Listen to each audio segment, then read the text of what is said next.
Okay, we're going to start out by explaining the next process of the setup, which is the DJI Assistant app for the Ronin. We're going to turn on the app, and the app is then going to automatically connect to the Ronin via Bluetooth. Okay. So now that I'm connected, the one thing that we want to keep in mind is that whenever you make a camera change, whenever you make a lens change, or whatever to the gimbal, what you want to do is you want to go into the app and you want to tap the auto calibrate button. So I'm going to do that right now. And so the app basically auto calibrated the Ronin, and so the Ronin is right now actually ready to use. I'm going to go through the steps or what the features are of the app. So here we have stiffness settings for the app, for each of the axes: pan axis, tilt axis, and roll axis. You can fine-tune these yourself to the settings that you like. You can also trim each of these axes if you feel like the trim is or the angle is off on any of the axes. So this page gives you power of each of the motors, and also the attitude or the degree or the angle at which the axes are currently in. So the next thing in here is what we call our smooth track or follow mode. Follow mode screen allows you to change individual speeds on the pan axis and the tilt axis.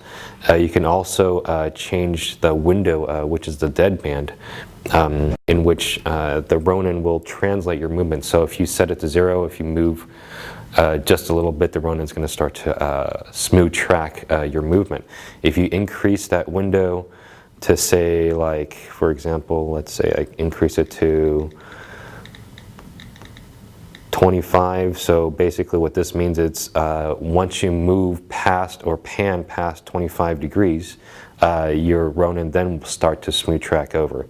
The other option in here is acceleration. What acceleration means is when you're actually, when you have smooth track on and you're trying to rotate, and let's say your subject is suddenly you see something interesting 90 degrees from where your current camera is pointing.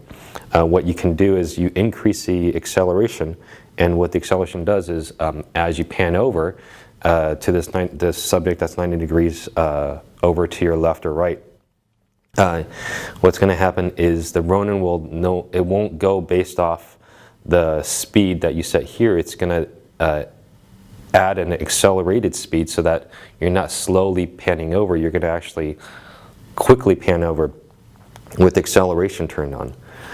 The next step is endpoints. And so what endpoints does is, let's say we're going to adjust a tilt endpoint.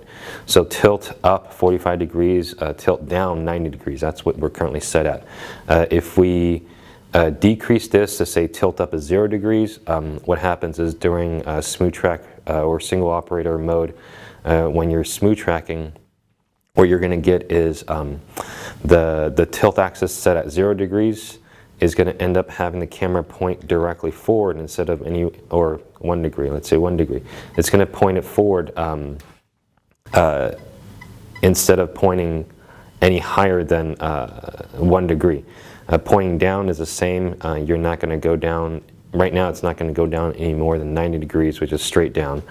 You can increase it a little more, but then you're going to end up seeing your feet. And then that's adjustable for pan and tilt axes. The next controls that we have in the app is the settings for the second operator, a remote controller.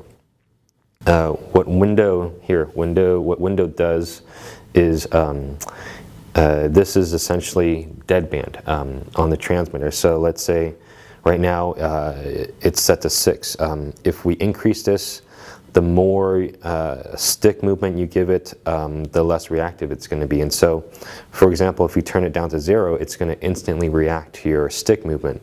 If you turn it up, let's say you're in a car or it's a very bumpy ride and you're trying to remotely control this, you don't want every single one of your hand movements to translate into a gimbal movement.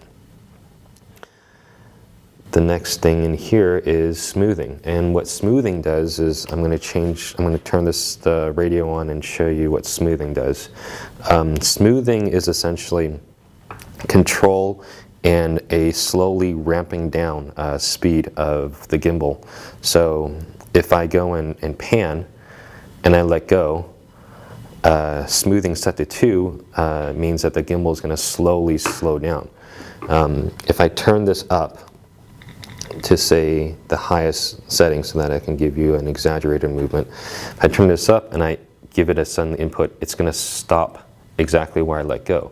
And so this is going to give you an abrupt stop versus a smooth stop. That's adjustable via the app, and the pan and tilt axes are independently adjustable.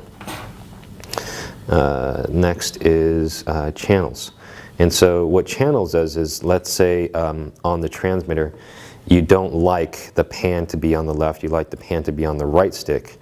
You can change all of that via this, and each channel is reversible.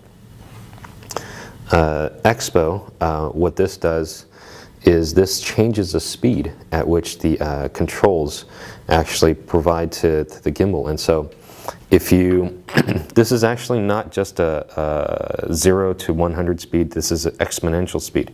And so on the gimbal right now, if I have it set to 50, if I go and pan and I give it a tiny input, the gimbal is going to move in relation to the amount of input I give it. But if I suddenly give it to a full input, it's going to move faster.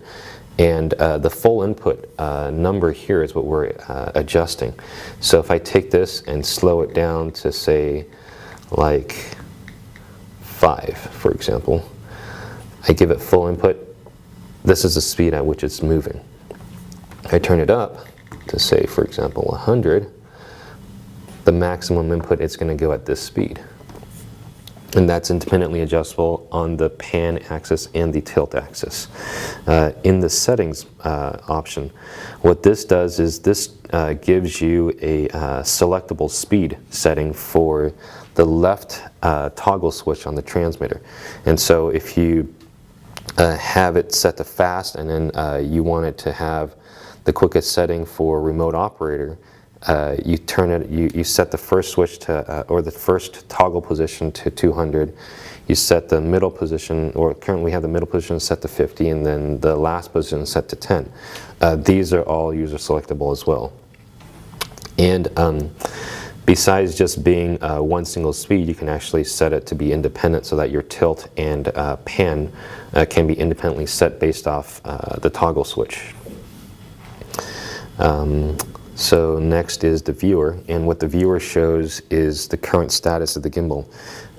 If I push on the gimbal, say if I push on the tilt axis, you can see that the tilt degree goes up and also the tilt axis power goes up. This also, there's a line here for graphing, and what this line kind of gives you is that if you have the gimbal balanced and not moving, all the axes should be very close to a smooth line. If the gimbal is off balance, or if any particular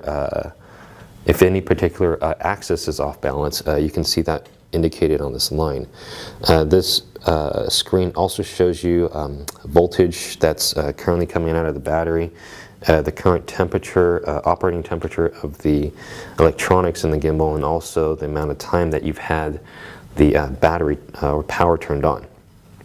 The next screen is the more screen, and what this does is it gives you the option to turn off the briefcase mode. It gives you the option to turn on carry-on aircraft, which is to be mounted to a multi-rotor. And this screen gives you the device list. You can change your device name and everything. And that's about it for the Ronin Assistant app.